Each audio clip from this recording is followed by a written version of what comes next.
despite the massive amount of oppression that we face, despite the obstacles, you see brothers dying, going to prison, falling victim to drugs, losing their mind, and et cetera, and et cetera. But nevertheless, you are still staying strong. You are still staying active. You are still fighting to liberate our people. So I want to ask you, how do you feel personally, individually, as a Black man in American society today?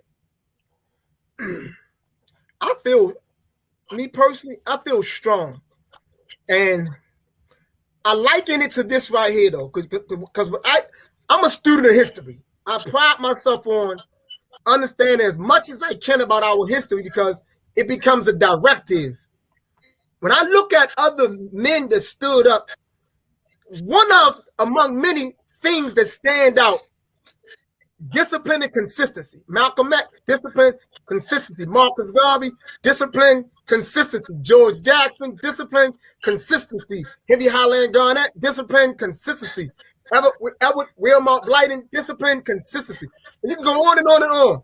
Jean-Jacques Dessalines, discipline, consistency. Right? I pride myself on being disciplined and having consistency. They go hand in hand. Consistency builds your discipline, and your discipline fuels your consistency. So for me, I am disciplined and I'm consistent. I am going to endure whatever I need to endure to ensure that we get to where we need to get to as a people. There is no quitting for me. I'm all in. It's burned in my heart. That I can't get off the path. I can't get mad at somebody and quit like most people do. I can't do it. I don't even understand how to quit at this stage. I am 1,000% all in. And every day I wake up enthusiastic in the face of death. In the face of death, in the face of us going to jail, the way that we go to jail, in the face of the drug addiction that I see every day, in the face of the backwardsness that I see every day, I am still optimistic and I'm excited by doing this work. Because at the end of the day, what I do know is this: if we don't fight, we die. So I better fight to win rather than stand still and die. That's my position. And in terms of the prison, right? Many people don't know this. I spent 13 years and 9 months in prison. I went to prison in 1991 and came home in 2004. Stayed in prison 13 years and 9 months. And when I was in prison, I had everything that you can think of done to me by the administration.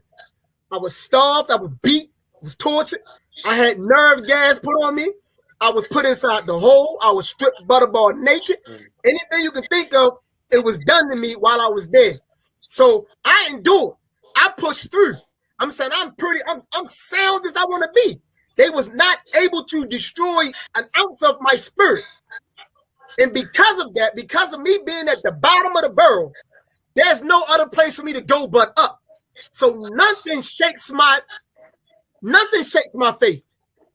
Even when all the people that I love quit or walk away, my faith is not shaking one iota. So I'm excited by the work. I can't quit. Man, you are definitely an inspiration, man. You involved in so many things, and they all positive. And like you say, discipline and consistency. Everybody know what you about. They know what you're working on. Everything is related to liberating our people. And I truly appreciate you, and I truly salute you. Keep up the good work. Stay strong, King. And my next question is, are there any other projects or events or books or documentary, anything that you are working on that the people need to know about? Yes. I think my next thing, it might shock a few people. So like I say, while I was incarcerated, around 1998, I was in an institution here in Maryland, Eastern Correctional Institution. And I was on administrative lockup. And I was on administrative lockup because I was being persecuted for my political views. I was organizing the young brothers in that institution, and they didn't like that. So they put me on administrative lockup. And so while I was on administrative lockup, I was up there with another guy who was a part of another organization. We just started dialoguing and kicking it. We became real good friends. And one thing he said to me was this. He said, "You ever thought about writing poetry?" And I was like, "Nah, man, I tried to write poetry, man. It don't work for me." every time I try to write some poetry, man, just come out real political. He was like, he said, I think you should start writing poetry, man. He said, you got a lot of information. He said, you're pretty sharp. He said a bunch of positive things. He said, man, just give it a shot. He said, man, just write from your heart. Make a long story short, because of that conversation, I began to write poems. So I wrote about 70 poems from the year 1998 to 2003. And what I did, I tucked them all away. But recently, I just put those poems in the book format, in the manuscript, and I'm about to release that poetry book. So this will be the first time these poems will be released to the public of me being incarcerated and the many different emotions and things that I went through while I was there. So if a person reads these poems, you're going to see what I went through, you know what I'm saying, to become the person that I became, because I captured every moment of it. Everything is raw, hard, cold, the way that it was coming. And I put it all down. Mm-hmm. At the end of the day, those poems really helped me a lot to channel a lot of what I was going through. So that book will be out this year. My plans is to have it out this Kwanzaa, and it's called Incarcerated. A glimpse into the political minds of incarcerated, a glimpse into the political mind of an incarcerated black man. Wow, powerful, man. Yeah, sorry. So that's coming up. Yeah, definitely. Okay. Anything else? Not definitive. We're working on something to start on for the Race First. We'll try to do something quarterly to keep the Race First, the movement moving, so people can stay up to speed with everything that's happening with that. Okay. They can expect what I maybe start to do probably this month or start in October.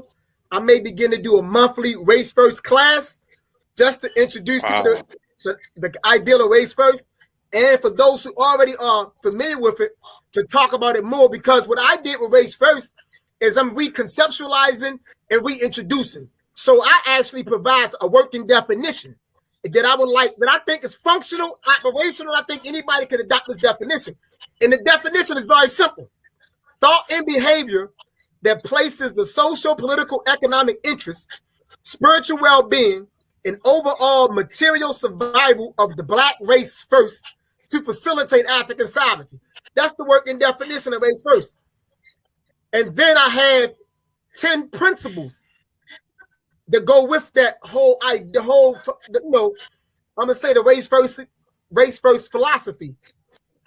Black consciousness, black pride, black solidarity, black socialization, black economics, black politics, black ideology, black protection and survival, black protection, black defense and protection, black survival, and then 10 is black empowerment.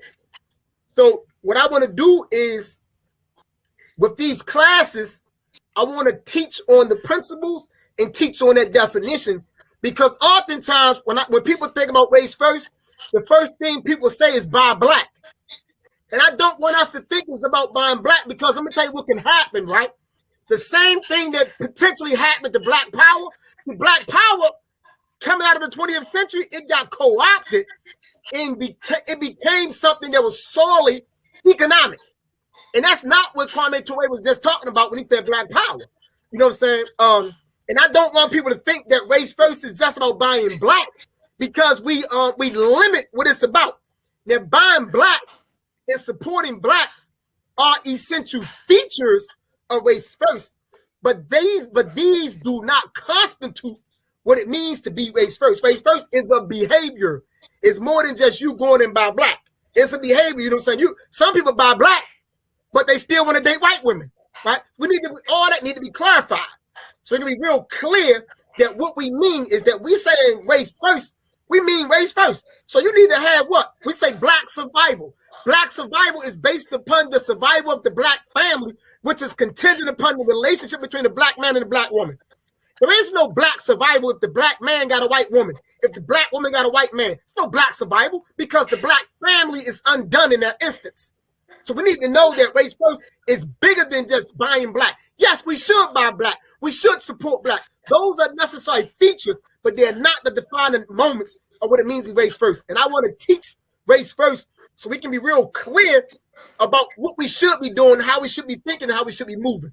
So that's the next thing I think that'll be coming down the pipe, those race first classes.